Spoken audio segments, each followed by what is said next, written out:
இப்போ east activate பண்ணுறதுக்கு வெதுவெதுப்பான பால், சுகர் சேர்த்த பாலில் லைட்டாக நம்ம ஈஸ்ட் போட்டுருக்கோம் பாருங்கள்.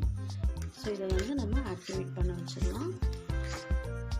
ஸோ ஈஸ்ட் பார்த்திங்கன்னா இந்த மாதிரி ஒரு மாதிரி குட்டி குட்டியாக பூச்சி மாதிரி இருக்கும். இந்த ஈஸ்ட் ஆட் பண்ணுங்கள், இதுதான் டக்குன்னு ஆக்டிவேட் ஆகுறது. இது நான் ஆல்ரெடி சேர்த்ததுக்கப்புறம் காட்டினேன் தான், ஸோ அதனால தான் இதை காட்டுறேன். பாருங்கள் ரொம்ப மைன்யூட்டாக இருக்கும்.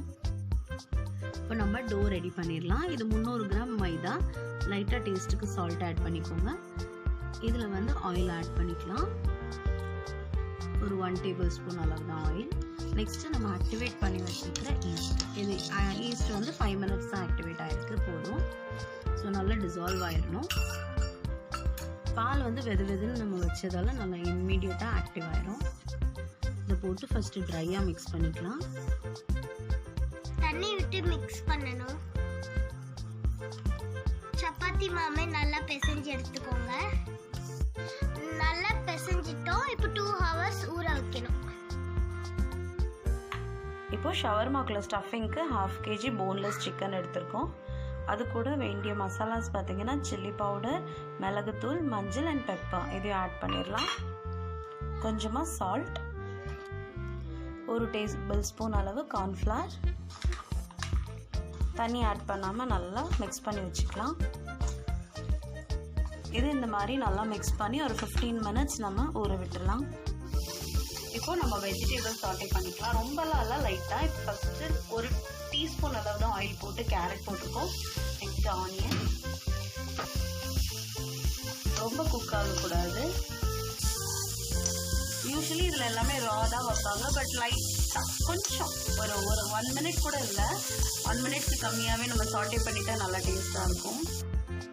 சாட்டே பண்ணி தனியாக ஒரு பவுலில் எடுத்து வச்சுக்கலாம். அதில் ஒரு 1/2 லிம்பு, நல்லா பெரிய லிம்புவாக இருக்குது, அதை புழிஞ்சிக்கலாம். 2 விதை விழுந்துருச்சு. 2 விதை எங்கே இருக்குது? சுவிட்சை மிக்ஸ் பண்ணிட்டீங்க, எடுத்துருங்க. பார்த்து இந்த இருக்குது, ஒரு 2 விதை விழுந்துருச்சு, அது மட்டும் எடுத்துரும். ஸோ லெமனுக்கு அப்புறம் லைட்டாக சால்ட்டு ஸ்ப்ரிங்கிள் பண்ணிக்கோங்க. சால்ட் போட்டு நல்லா மிக்ஸ் பண்ணிக்கலாம். கிடச்சிருச்சு பாருங்கள், 2 விதையில் ஒன்று தான் இப்போ கண்டுபிடிச்சி எடுத்துட்டோம், ஒன்று ஆல்ரெடி எடுத்தாச்சு. நம்ம ரொம்ப நேரம் ஊற வச்சது ரொம்ப இல்லை, ஒரு 20 மினிட்ஸ், 15 to 20 மினிட்ஸ் சொன்னால அந்த சிக்கனை ஃப்ரை பண்ணி எடுத்துடலாம். டீப் ஃப்ரைலாம் வேணால், லைட்டாக ஆயிலில் போட்டு சாட்டே பண்ணுற மாதிரி சாட்டே பண்ணி எடுத்துக்கலாம். கொஞ்சமாக பெப்பர் ஆட் பண்ணிக்கலாம். ஸோ பெப்பர் சால்ட் எல்லாமே ஆட் பண்ணி நம்ம சிக்கன் அந்த ஸ்டிர் ஃப்ரை பண்ணுற வரை ஊறட்டும். நம்ம சிக்கன் ஸ்டஃபிங்காக ரெடி ஆகிடுச்சு. இதை ஆஃப் பண்ணிடலாம். ஸோ மாவு பாருங்கள், நம்ம ஊற வைக்கும்போது எவ்வளோன்னு இருந்துச்சு. இப்போ பாருங்கள், இது ஃபுல்லாக அந்த ஈஸ்டோட வேலை. நல்லா கேஸ் ஃபார்ம் ஆகிருக்கு அந்த மாவுக்குள்ளே. ஸோ இதை நல்லா வரட்டும். லைட்டாக இப்போ பிசைஞ்சு எடுத்துக்கிட்டோம். சின்ன சின்ன உருண்டைகள் ரெடி பண்ணிக்கலாம். ஸோ நெக்ஸ்ட்டு நம்ம ஸ்டஃபிங் மிக்ஸ் பண்ணிக்கலாம். இதில் ஃப்ரெஷ்லி ப்ரிப்பேர்டு மயோ, நம்ம வீட்லேயே ப்ரிப்பேர் பண்ணது. நெக்ஸ்ட்டு கொஞ்சம் டொமேட்டோ கெச்சப் ஆட் பண்ணிக்கலாம். கொஞ்சமாக பெப்பர் ஆட் பண்ணிக்கலாம், லைட்டாக மட்டும். நல்லா மிக்ஸ் பண்ணிக்கோங்க.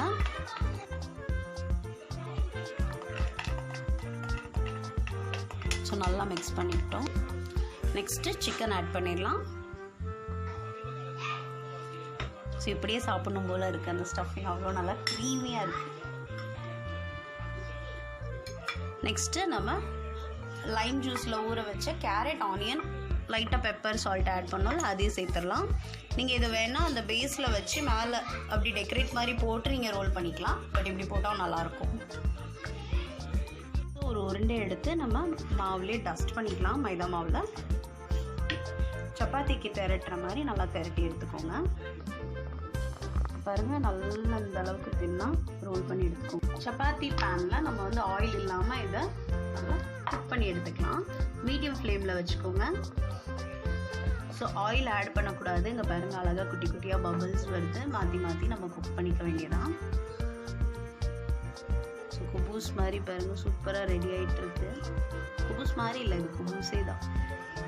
எப்படி புஃப்னு வருது பார்த்தீங்களா? பாருங்கள், செமையாக இருக்குது பார்க்கவே. ஸோ பாருங்கள், சூப்பராக குபூஸ் ரெடி ஆகிடுச்சு. அவ்வளோதான். இதை நம்ம எடுத்து அதுக்கப்புறம் நம்ம உள்ள ஸ்டஃப் வைக்க வேண்டியதான். இனிமே ஃபைனல் ஸ்டேஜுக்கு வந்தாச்சு. நம்மளோட குபூஸ் ரெடி ஆயிடுச்சு. அதில் ஸ்டஃபிங் எப்படி வச்சிடலாம். ஸோ பார்க்கவே யம்மியாக இருக்குது. ஸோ பாருங்கள், இதில் ரோலிங் மெத்தட் எங்கள் மம்மி தான்.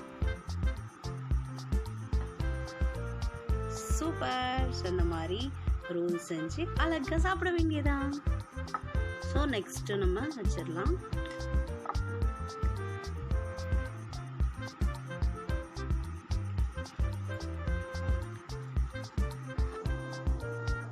So finally shawarma ready.